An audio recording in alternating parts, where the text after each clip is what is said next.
Bonsoir. Alors, je vois le chronomètre qui est lancé et ça met un peu la pression parce qu'effectivement, j'ai potentiellement un quart d'heure, il commence à être tard, vous avez peut-être soif, vous avez peut-être faim. Le fait est qu'un quart d'heure pour vous parler d'ABM, c'est vraiment très très court. Pourquoi? Parce que simplement, la finesse et la puissance de l'ABM résident dans ses détails et dans sa mise en œuvre. Aujourd'hui, on accompagne des sociétés comme Samsung, des sociétés comme Air Product, qui est un concurrent d'Air Liquide, comme AWS, comme Châteauforme. Et en fait, le plus clair de notre travail aujourd'hui, alors dans un premier temps, c'est de concevoir les stratégies d'ABM, mais après, c'est d'accompagner la mise en œuvre de ces stratégies. C'est-à-dire qu'à la limite, on fait du coaching. Et ce que je vais essayer de vous montrer aujourd'hui, c'est que l'ABM, ça s'apparente davantage à un plan de transformation qu'à simplement une campagne, qu'à simplement un projet qu'on a décidé de lancer un jour comme ça. Alors, justement, comme je l'évoquais, si on va, comme on l'évoque ici, revenir à l'essentiel, il y a un monsieur comme quoi c'est pas très neuf conceptuellement et c'est pas très compliqué. Il y a un monsieur qui s'appelle monsieur Ogilvy, que vous connaissez probablement, qui a dit tout simplement « Ne comptez pas les gens que vous touchez, mais touchez les gens qui comptent ». On a dans cette citation, on a dans cette phrase toute la synthèse, toute la quintessence de l'ABM. Alors vous allez me dire, vous êtes gentil, c'est sympa d'être venu pour nous expliquer ça. Et justement, c'est ce que j'évoquais, c'est que, en fait, quand on parle d'ABM, la définition la plus partagée, c'est de conjuguer les efforts marketing et commerciaux et aider à gagner plus d'opportunités sur une liste de comptes choisis. Alors là, il y a deux notions qui sont importantes. La première, c'est l'alignement entre le marketing et le commercial. Donc, on ne parle pas d'ABM au niveau marketing sans engager les commerciaux. Ça, c'est incontournable. Et le deuxième point, c'est une liste de comptes choisis. C'est-à-dire que très souvent, effectivement, on va revenir dessus, on peut faire du one-to-one, du one-to-few, du one-to-many. Mais très souvent, on est face à des commerciaux, des CAM, des Key Account Managers, qui, malgré tout, gèrent 80, 100, 110 comptes.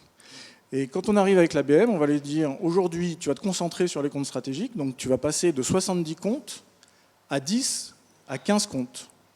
Et on explique à un commercial qui va faire ses objectifs, là où il les faisait avec 90 comptes, demain, il va les faire avec 10 comptes. Donc un peu compliqué, vous l'imaginez, c'est la peur du vide. Et ça va très très loin parce que quand on a cette notion en tête, on comprend qu'on va même jusqu'à intervenir sur les pay-plans, sur les incentives des commerciaux, parce qu'effectivement, les critères sont complètement chamboulés. Donc ça, c'est juste un exemple pour vous montrer que l'ABM, ça va très très loin dans la mise en œuvre. Et très généralement, on implique à minima la direction marketing et la direction commerciale, mais très souvent les directeurs de BU, voire les directions générales. Alors, je vous ai parlé rapidement de ce que c'était pour vous dire ce que ce n'est pas, parce que ça illustre très souvent beaucoup mieux les choses. Ce n'est pas juste une initiative marketing, effectivement, comme on l'évoquait. Il n'y a pas d'ABM sans alignement entre le marketing et le commercial, et plus encore, on ne parle pas, enfin si on peut parler de campagne ABM, mais ce n'est pas un one-shot qu'on fait comme ça, et si on faisait une campagne ABM. Une stratégie ABM, c'est vraiment sur le long terme, c'est engageant pour l'ensemble de la société. Le deuxième point, là j'espère que je ne vais pas me faire tirer les oreilles, mais ce n'est pas un sujet de technologie. C'est-à-dire que oui, la techno est fondamentale, elle est essentielle, mais on a rencontré, nous, beaucoup d'annonceurs, beaucoup d'industriels, qui nous disaient « Ah bah ça y est, on a une plateforme ABM, on fait de l'ABM ». Non, là on met la charrue avant les bœufs. D'abord, il faut concevoir la stratégie. Après, on regarde en fonction des contraintes, des moyens, quelle est la meilleure solution, et on pense à la techno dans un second temps. Mais il ne faut pas inverser les process. Et le dernier point, ce n'est pas du marketing grand compte. Je m'explique, c'est que c'est pas parce qu'on fait un petit déj ou une Innovation Days pour chez EDF passer la journée qu'on fait de l'ABM. Ça, c'est du marketing grand compte éventuellement.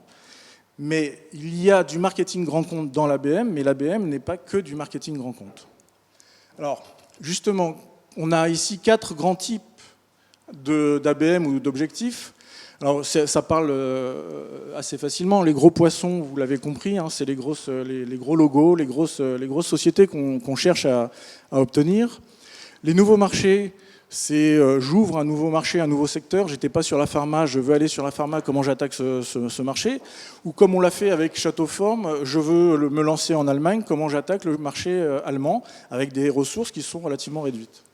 Les lookalikes, vous comprenez aussi, je travaille avec vente privée, comment je vais aller chercher Amazon par exemple, j'ai un e-commerçant. Et puis le upsell, le cross-sell, bon, là encore, nous on parle beaucoup de part de clients. C'est comment je vais développer ma part de clients chez des clients qui sont déjà acquis. On a 3 niveaux d'ABM, Emmanuel en parlait tout à l'heure. On a ce qu'on appelle le one-to-one, donc ce sont des programmes qui sont très très ciblés, qui sont chirurgicaux, qui sont personnalisés par compte. Ensuite, on a le light, où là on va travailler sur des clusters, sur des segments avec des problématiques et des objectifs identiques. Et puis, quand on descend sur une volumétrie beaucoup plus importante, on est sur, effectivement, du programmatique. Alors, dans le one-to-one, on réfléchit en tier one, on fait une sorte de répartition des comptes.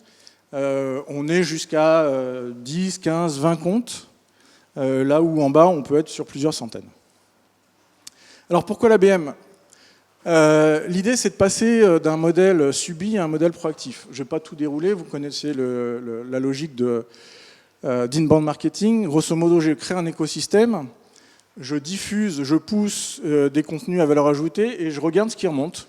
Et dans ce qui remonte, j'ai des étudiants, j'ai de la concurrence, j'ai des petits comptes là où j'en cherche des grands, etc. Quand on parle d'une logique d'ABM, on inverse le funnel. Et en fait, on concentre notre énergie et nos moyens sur les comptes qu'on a choisis et qui nous paraissent stratégiques.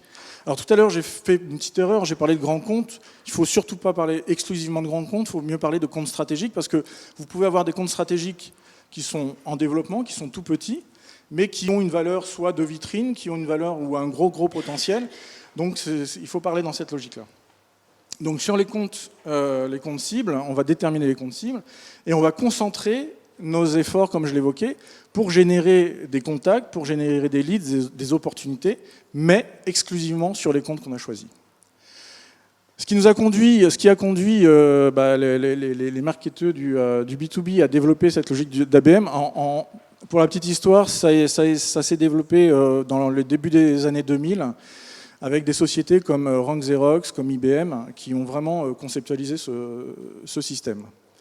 Le premier point de transformation, c'est que, en fait, effectivement, on est jusqu'à 17 intervenants. Alors j'ai lu ce matin une étude de Gartner qui parlait même de 30 intervenants dans le processus décisionnel. On va rester sur 17, c'est déjà beaucoup. Donc effectivement, quand on sait qu'il y en a 17 et que les commerciaux, généralement, en connaissent 2, 3, typiquement, je vous parlais de Air Product, qui est le concurrent d'Air Liquide, donc des choses assez sophistiquées. Ils ont l'habitude de travailler éventuellement, alors bien évidemment avec les achats, éventuellement avec les directeurs des usines et les responsables recherche, R&D. Et puis de plus en plus, il y a des deal breakers, c'est les responsables du développement durable. Je peux vous assurer que les commerciaux ne contactent jamais un responsable du développement durable. La logique de l'ABM, c'est d'identifier effectivement, au-delà des 3-4 contacts habituels, qui fait partie de ce comité d'achat, de ce processus décisionnel, et bien évidemment d'aller les toucher de façon tout à fait personnalisée. Le deuxième point, alors pardon, c'est un peu pixelisé. Le deuxième point, c'est quelque chose que vous connaissez très bien. Alors les chiffres sont à titre d'exemple, ou en tout cas ils sont liés à un type de marché. Quand un lead arrive, ou en tout cas quand vos commerciaux sont contactés, on est à la détection du lead, c'est déjà trop tard, parce qu'aujourd'hui, la recherche, comme dans le grand public, d'ailleurs on parlait en B2B, en B2C, la recherche est anonymisée, c'est-à-dire qu'au moment où ils font énormément de comparaisons, ils vont rechercher des informations, et au moment où ils vous contactent, à 70%, ils ont déjà fait leur choix. Et quand ils vous contactent, c'est pour négocier les prix, donc en termes de valeur ajoutée, c'est pas terrible. Donc la logique, encore une fois, et l'enjeu de l'ABM, c'est non seulement d'arriver et de toucher nos décisionnaires en amont, le plus en amont possible, mais également d'identifier le comité d'achat et éventuellement les influenceurs, les deal breakers et tout ce qui peut influencer effectivement ce processus décisionnel. Alors comment ? Je vois que le temps file, je vais peut-être aller un petit peu plus vite. C'est quelque chose qui est assez normé. Le premier point, c'est de sélectionner les comptes cibles, et c'est, je dirais, peut-être l'étape la plus importante de votre stratégie ABM. À ce niveau-là, on va définir l'ICP, c'est l'Ideal Customer Profile. On va diagnostiquer le CRM, le RP, enfin tout ce qui est stack marketing. On va faire des scorings pour choisir effectivement quels sont les comptes qui vont rentrer dans le programme ABM. On peut décider que la Société Générale sera dans le scope, mais que le Crédit Agricole n'y sera pas, pour plein de raisons différentes. Mais ce que je veux dire, c'est qu'il faut vraiment faire des choix. Faire de l'ABM, c'est faire des choix et c'est donc renoncer. Une fois qu'on a sélectionné nos comptes, on va aller améliorer la connaissance des comptes. Donc améliorer la connaissance des comptes, ça veut dire mapper ces comptes. Je vous donne un exemple. On travaille pour Biomérieux qui fait de la traçabilité alimentaire. Ils ont choisi de cibler Nestlé. Nestlé, ils avaient au niveau mondial identifié, on va dire 80, les chiffres sont totalement fictifs, ils avaient identifié 80 laboratoires Nestlé dans le monde et ils avaient en base de données 500 contacts. Cette approche-là leur a permis de comprendre, quand je parle de cartographier les comptes, ça leur a permis d'identifier que les laboratoires n'étaient pas au nombre de 80, mais qu'ils étaient au nombre de 500. Et par conséquent, le nombre de contacts qu'ils ont identifiés, ce n'était pas 500, mais c'était 1500 contacts. Donc là, c'est aussi une étape importante. Alors on va faire appel à des sources différentes. Il y a des sources en prédictif, il y a des bases de données qui existent. Et une fois qu'on a identifié, qu'on a cartographié, après, il faut aller chercher au sein de ces entreprises qui sont les contacts intéressants. C'est-à-dire qu'on ne va pas arroser toute l'entreprise, si vous me permettez l'expression. Je parlais du deal breaker tout à l'heure, du responsable du développement durable. Ça va peut-être être bien évidemment les responsables des achats, mais ça peut être aussi le DRH, ça peut être le DSI. Donc on va lister tous les contacts au sein par rapport à notre produit et à notre problématique, tous les contacts au sein de ces entreprises, de ces filiales, qui sont importants et que l'on souhaite toucher pour déclencher les opportunités. Alors ça, c'est juste un exemple. On a travaillé pour un client, c'est sur 17 pays européens. On est juste au niveau de l'organigramme.